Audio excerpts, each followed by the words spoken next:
네, 그럼 지금부터 중앙방역대책본부 정례 브리핑 시작하도록 하겠습니다. 먼저 정의경 본부장 설명이 있겠습니다. 네, 코로나 바이러스 감염증 19 국내 발생 현황을 말씀드리겠습니다. 9월 4일 기준으로 국내 발생 신규 확진자는 189명이 확인되었고 해외 유입 사례는 9명이 확인되어 총 누적 확진자 수는 2842명입니다. 신규 격리 해지자는 254명으로 현재는 4728명이 격리 중에 있습니다. 위중 중증 환자는 157명이며 어제는 2분이 사망하셨습니다. 삼가 고인의 명복을 빌고 유가족께는 심심한 위로의 말씀을 드립니다. 국내 주요 발생 현황에 대해서 설명드리겠습니다. 서울 성북구 사랑제일교회 관련하여는 13명이 추가 확진되어 현재까지 총 1152명이 확진되었습니다. 사랑제일교회하고 관련된 추가 전파 장소로는 종교시설이 11개, 요양시설이 4개, 의료기관이 4개 등 총 27개의 장소에서 193명이 발생하였고 접촉자 조사와 관리가 진행 중에 있습니다. 8.15 서울 도심 집회와 관련해서는 11명이 추가되어 현재까지 누적 확진자 수는 473명입니다. 관련한 추가 전파로는 종교시설이 8개, 의료기관이 2개 등 11개의 장소에서 119명이 추가로 확진되었고 또한 역학조사와 접촉자 관리가 진행 중에 있습니다. 서울 송파구 서울 아산병원 관련해서는 환자 3명, 보호자 3명 등 총 6명이 확진이 되어 추가적인 조사와 조치가 진행 중에 있습니다. 서울 광진구의 해민병원 관련해서도 접촉자 조사 중에 6명이 추가로 확진되어 현재까지는 총 누적 확진자는 16명이며 직원이 10명, 그리고 환자가 2명, 또 가족 및 지인이 4명입니다. 경기도 남양주시의 아동도서업체 관련해서 9월 3일에 첫 확진자 발생한 후에 현재까지 4명이 추가되어 총 누적 확진자는 5명이며 모두 직원입니다. 경기도의 안산시 실내 포장마차 관련해서 9월 2일 첫 확진자 발생한 후에 접촉자 조사로 4명이 추가로 확진되어 현재까지 누적 확진자는 5명이며 운영자 1명과 직원 1명 그리고 방문객 3명이 확진되었습니다. 충남 청양군에 있는 김치공장 관련해서는 접촉자 조사 중에 3명이 추가로 확진되어 현재까지는 총 22명이 확진되었습니다. 직원이 19명이고 가족 2명, 지인 1명입니다. 대구 북구 소재의 동읍빌딩 지하 1층에서 동충화초에 대한 사업 설명에 관련해서 접촉자 조사 중에 10명이 추가되어 현재까지는 총 25명이 확진이 되었습니다. 모임 참석자가 21명이고 가족 및 지인이 4명입니다. 부산 연제구 오피스텔에서 부동산 경매 관련된 모임, 설명회 등을 통해서 현재까지 추가로 8명이 확진되어 누적 확진자는 13명입니다. 격리 중인 환자 현황에 대해서 말씀을 드리겠습니다. 최근 2주간 격리 중인 환자가 2,204명이 증가하였으며 금일 격리 중인 환자는 전일에 비해 58명이 감소한 4,728명입니다. 격리 중인 확진자의 연령별 분포를 보면 50대가 940명으로 19.9%, 그리고 60대가 924명으로 19.5%입니다. 또한 70대가 482명으로 10% 순으로 60대 이상의 고령자가 상당수를 차지하고 있는 상황입니다. 격리 중인 환자 중에 위중 중증 환자는 157명으로 연령별로 보면은 80대 이상이 37명으로 24%, 70대가 67명, 60대가 30명으로 60대 이상에서 많은 비중을 차지하고 있는 상황입니다. 네, 참고로 저희가 위중 환자는 그 인공호흡기나 에크모 또는 CRRT 같은 그런 중환자에 해당하는 치료를 받는 환자를 얘기하고 중증이라고 하면 산소 마스크 및 고유량 산소요법을 받는 환자를 얘기를 합니다. 그래서 저희가 집계하는 거는 이런 WHO의 위중도, 중증도 분류 기준에 따라서 분류한 통계를 말씀을 드리는 거고요. 이들 위중이나 중증 환자가 모두 다 중환자실에 입원 치료를 받고 있는 건 아닙니다. 그래서 위중 환자의 숫자와 중환자실의 치료 환자 숫자는 좀 다르다라는 그런 부가 설명 말씀을 드립니다.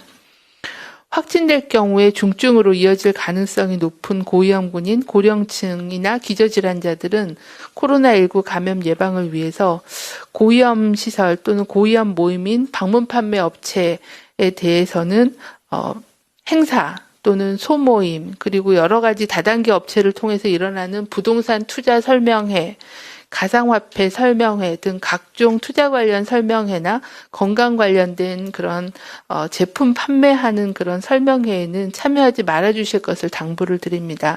최근에 방문 판매, 다단계 방문 판매와 투자 설명회 그리고 방금 말씀드린 동충하초 같은 사업 설명회를 통해서 특히 60대 이상의 고령층에서의 감염 규모가 커지고 있는 상황입니다. 말씀드린 것처럼 위중증으로 넘어갈 수 있기 때문에 이러한 투자 설명회나 방문 판매 관련된 모임에는 반드시 참석하지 마실 것을 다시 한번 당부드립니다. 또한 모든 종교시설에서는 주말 종교 행사 등 모든 종교 행사는 비대면으로 전환하여 실시해 주시고 종교 외의 대면 모임, 단체 식사 등도 하지 말아 주실 것을 당부를 드립니다. 또한 발열이나 호흡기 증상이 있는 경우에는 조금이라도 몸이 아프시면 신속하게 선별진료소를 방문해서 검사를 받아주실 것도 요청을 드립니다. 수도권 지역에서 시행 중이던 강화된 사회적 거리두기 2단계 방역 조치가 9월 13일까지 연장 시행되었습니다. 국민들께서는 코로나19 예방을 위한 방역 조치 준수를 해주실 것을 요청을 드립니다. 수도권 지역에서는 일반 음식점 등을 이용하실 경우 밤 9시부터 다음날 새벽 5시까지 현장 이용이 금지되므로 포장과 배달을 활용해 주시길 바랍니다. 프랜차이즈형 커피, 음료 전문점뿐만이 아니라 추가로 프랜차이즈형 제과 제빵점, 아이스크림점의 경우에도 영업시간과 관계없이 매장 내에서의 취식이 금지되므로 포장과 배달을 활용해 주실 것을 요청을 드립니다. 헬스장, 당구장, 골프 연습장, 배드민턴장 등 실내 체육시설은 집합 금지 조치로 이용이 불가하므로 집안이나 안전한 야외에서 신체 활동이 운동을 해주실 것을 요청을 드립니다. 다시 주말입니다. 다른 사람을 만나는 행위 자체가 감염 전파를 유발할 수 있는 행동이 될 수 있으므로 주말 동안에는 외출, 모임, 여행 등은 연기하거나 취소해 주시고 가급적 가족과 함께 집에서 안전하고 건강하게 시간을 보내주실 것을 부탁을 드립니다. 불가피하게 외출을 하여 사람을 만날 때에는 반드시 마스크를 착용해 주시고 마스크는 반드시 입과 코를 완전히 가려주시기를 요청을 드립니다. 또한 사람 간 거리는 2m 이상의 거리두기를 실천해 주시고 환기가 안 되는 밀폐, 밀집, 밀접한 장소의 방문은 자제해 주실 것을 요청을 드립니다. 국민들의 적극적인 방역 참여와 보건의료인 그리고 지자체의 노력으로 코로나 유행이 감소 추세에 있습니다. 하지만 아직도 200명에 가까운 확진자가 발생하고 있고 직장, 탁구장 등의 체육시설, 학원, 식당, 그리고 방문 판매 설명회, 그리고 심지어 의료기관 등 우리 일상 주변에서 집단 발병 사례가 지속되고 있습니다. 지금의 감염 규모로는 일상을 회복하기에는 위험 요인이 여전히 큰 상황입니다. 현재 유행을 확실하게 통제하지 않으면 높은 전파력 때문에 언제든지 기하급수적인 급증이 가능할 수 있어 사회적 거리두기와 추적조사로 지역 감염의 연결고리를 확실히 차단하는 게 필요합니다. 지역 감염 위험이 높은 상황에서는 언제 어디서든 누구나 감염될 수 있어 당분간은 모든 상황에서 마스크 쓰기, 손 씻기, 거리 두기의 수칙을 준수하고 사람 간의 만남을 최대한 줄여야 합니다. 특히 고령층, 만성질환자들은 특별히 가족들의 보살핌이 필요한 상황입니다.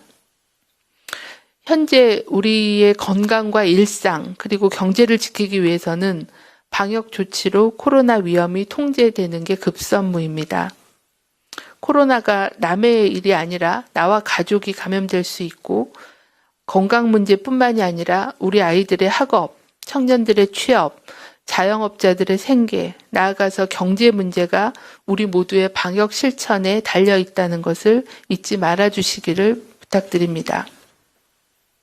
코로나 장기화로 어려우신 중에도 우리 국민들의 자발적인 참여와 단결로 위기 때마다 극복을 해왔습니다. 이번 유행도 정부와 국민 그리고 의료계가 마음을 모아 극복할 수 있다고 믿고 있습니다. 이번 주말에도 긴장감을 가지고 코로나 극복 방역 실천에 참여해 주시기를 요청을 드립니다. 가급적 안전한 집에 머물러 주시길 바랍니다. 사람들을 만날 때는 반드시 마스크 착용과 손 씻기, 2m 거리 두기를 실천해 주시기를 요청드립니다. 방역당국과 지자체도 모든 역량을 총동원해서 방역수칙 점검과 환자 수칙에 적극 나서서 전파를 차단하도록 최대의 노력을 다하겠습니다. 네. 지금부터 기자님들 질문에 답변 드리는 시간 갖겠습니다. 출입기자단에게 받은 첫 번째 사전 질의입니다. 코로나19 확진 후에 완치된 젊은 층에서 만성 피로나 흉통, 또 호흡 곤란 등 후유증을 호소하는 사례가 적지 않게 나타나고 있다라는 설명이 있었습니다. 방역대책본부가 파악하고 있는 코로나19 후유증이 궁금하다고 질문 주셨습니다. 젊은 층의 경우 어떻게 나타나는지, 또 고령층에서는 어떻게 나타나는지 관련된 설명을 부탁했습니다.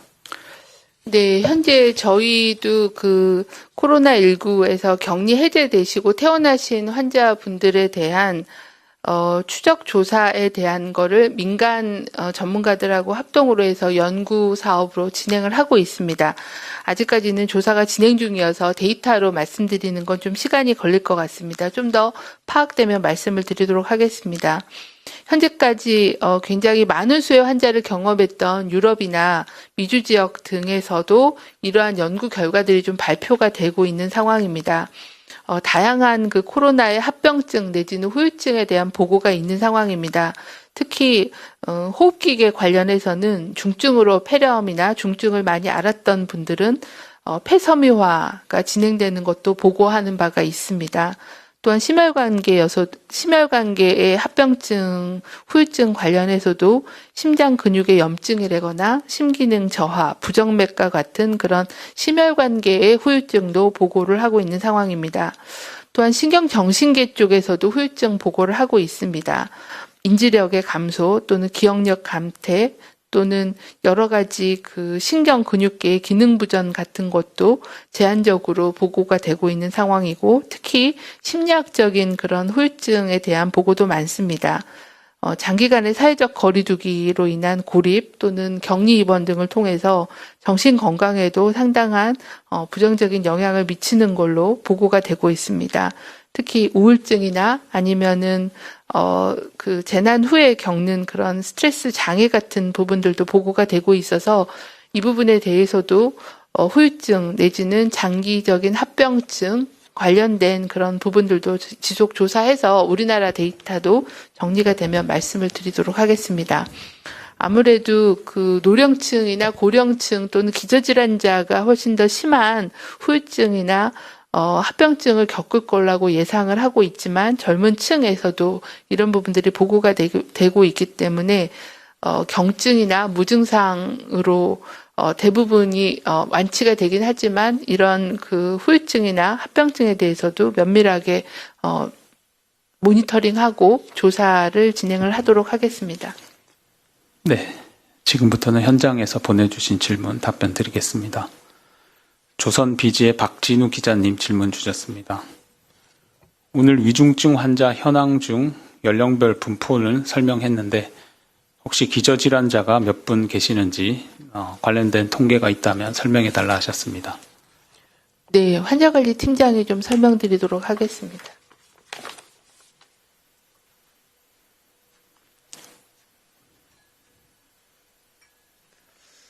예, 위중 및 중증 단계 환자분 현황을 저희가 그 인원수는 매일 말씀드리고 있고, 오늘 그 부분에 대한 또 연령별 분포는 말씀드렸는데, 그 기저질환을 가지고 계시는지, 어떤 기저질환이 있는지에 대한 부분은 현재 저희가 자료가 없습니다. 이 부분은 저희가 그 중증, 위중 단계 환자분의 현황이 매일매일 이제 바뀌고 있고, 그분들에 대해서 이렇게 매일매일 정보를 추가로 확인하는 것이 사실 현실적인 좀 제약이 있어서 이 부분에 대한 정보는 저희가 집계가 되지 않고 있고, 다만 그 저희가 사망 사례에 대해서는 한 분 한 분에 대한 조사 결과로 저희가 매주 일주일에 한 번씩 저희가 이 집계 현황을 추가적인 정보 현황을 이제 제공해드리고 있는데, 그 부분을 참고해 주시면 감사하겠습니다.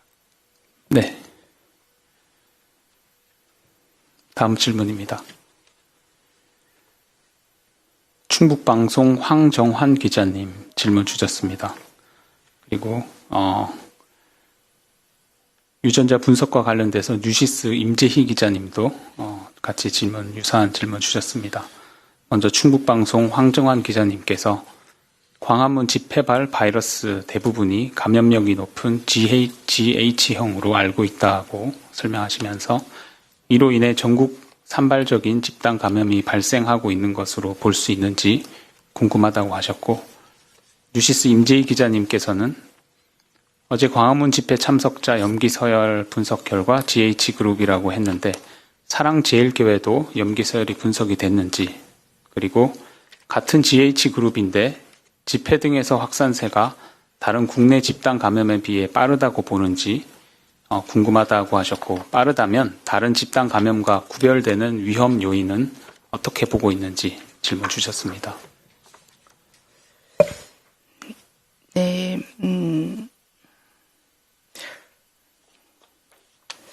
그 질문 관련해서는 최근에 유행하고 있는 국내의 바이러스의 유전자 유형은 대부분 다 GH그룹입니다. 그래서 GH그룹으로 보시면 될 것 같고요. 그리고 이 GH형 때문에 이게 혹시나 더 전파력이 더 발생하고 있는지에 대한 질문은 GH형의 바이러스가 세포 실험이나 이런 실험을 통해서는 좀 더 증식이나 뭐 이런 거를 더 잘해서 세포에서의 감염력을 높일 수 있다, 이런 보고들은 있지만, 이게 실제 사람에서 전파력을 높이거나 전염력을 높이는지에 대해서는 아직까지는 좀 더 연구나 조사가 필요한 그런 상황입니다. 그래서 그거 유전자형만 가지고서 현재 유행을 설명하기는 좀 어려울 것 같고요. 그 부분은 좀 더 역학적인 그런 분석들을 진행하는 게 필요할 것 같습니다. 그리고 사랑제일교회 관련된 염기서열 질문을 하셨는데요. 사랑제일교회도 GH형으로 확인이 되었습니다. 그래서 최근 유행하고 있는 건 대부분 GH형이고요. 1, 2주 전에 발생했던 집단 발병에 대해서는 현재 분석을 계속 진행하고 있어서 조금 정리가 되면 또 중간 정리를 해서 말씀을 드리도록 그렇게 하겠습니다. 네. 네. 다음은 아시아경제 최대열 기자님. 네, 병상과 관련된 현황을 질문 주셨습니다. 질문 내용이 오늘 격리 중 환자 관련해서 중수본에서 제공하는 병상과 다소 차이가 있다고 설명을 했었는데, 중수본에서 매일 제공하는 병상 현황이 중증 환자 치료병상과 감염병 전담병원 또 생활치료센터로 각각 나누어서 설명하고 있다고 말씀하셨습니다. 단순 계산을 해보면 중수본 자료상 환자는 전일 기준 4,200여 명으로 중대본에서 제시하는 격리 중 환자 4,700여 명과 500명 정도의 차이가 있다고 설명하셨습니다. 이 정도의 양은 집계 시점의 차이는 아닌 듯하다라고 하는데, 중증 환자 치료병상, 감염병 전담병원, 또 생활치료센터 외에 환자가 치료받는 곳이 있다는 것인지, 또 병상 현황을 좀 추가적으로 설명할 수 있으면 부탁한다고 하셨습니다. 네, 현재 그 격리 중인 환자와 병상의 점유율에 있어서는 확진을 받고 또 이 병상을 배정하고 그분이 실제 또 병상이나 생활치료센터까지 입소하시는 데는 상당한 좀 하루 이틀 정도의 시간이 소요가 되는 걸로 알고 있습니다. 그래서 집계 시점과 또 그 그 입원 대기 기간에 들어가는 그런 일부의 확진자들이 좀 반영된 숫자로 이해를 해주시면 될 것 같습니다. 네. 현재 추가 질문은 더 없으신 상황입니다. 추가 질문은 위기소통팀으로 부탁 말씀드립니다. 그러면 본부장 마무리 발언 있겠습니다. 네, 사회적 거리두기 2단계 조치가 연장이 되었습니다. 아마 많은 분들이 또 불편하시고 또 굉장히 이걸 어떻게 지켜야 되나라는 그런 느낌을 좀 가지실 수 있을 것 같습니다. 하지만 현재 시점에서는 그 유행의 수준을 좀 더 확실하게 억제하지 않으면 언제든지 이게 용수철이 튀듯이 확진 환자가 급증할 수 있는 그런 위험한 상황이기 때문에 확실하게 유행을 통제하는 게 필요한 상황입니다. 그동안에 저희가 해왔던 그런 노력들이 물거품이 되지 않고 확실한 성과를 낼 수 있게 조금만 더 힘을 내주시기를 부탁을 드립니다. 다시 주말을 맞이했습니다. 우리가 이미 큰 피해를 경험했던 위험 요인들을 또 다시 무심코 또 위험을 알고도 반복하는 일은 없어야 되겠다는 말씀을 드립니다. 최근에 60대 이상의 고령층의 감염률이 크게 증가를 했습니다. 역학조사를 해보면 집단으로 노출되는 경우가 교회 소모임 또는 또 작은 교회에서의 예배에 대한 문제, 그리고 방금 말씀드린 방문 판매 설명회 또는 지인들 간의 어떤 모임들, 이런 대면 활동을 통해서 감염이 이루어졌고 또 위중증으로 악화된 경우가 늘어나고 있습니다. 고령의 어르신들은 이미 알려진 위험 장소는 방문하지 말아주시기를 거듭 당부드립니다. 국민들께서도 이번 주말은 안전한 집에 머물며 이동을 최소화하고 환기와 소독을 철저히 해주시는 등 감염 예방에 동참해 주시기를 바랍니다. 또한 불가피하게 외출할 때는 반드시 올바른 방법으로 마스크를 착용해 주시길 바랍니다. 누구도 피할 수 없는 코로나19 시대에 이러한 노력들이 불편하다고 생각하시기보다는 평상시에 건강을 위해서 하는 운동이나 건강 식단을 챙기듯 새로운 건강한 습관이라고 생각해 주시고 습관화, 일상화해 주시기를 부탁을 드립니다. 방역 당국도 국민들께서 만들어주신 귀중한 시간에 숨은 환자를 찾고 유행을 억제하는 데 최선을 다하겠습니다. 네, 오늘 정례 브리핑 이상 마치겠습니다. 참여해 주셔서 감사합니다. 오늘 수호 통역 권동호 통역사님 고생해 주셨습니다.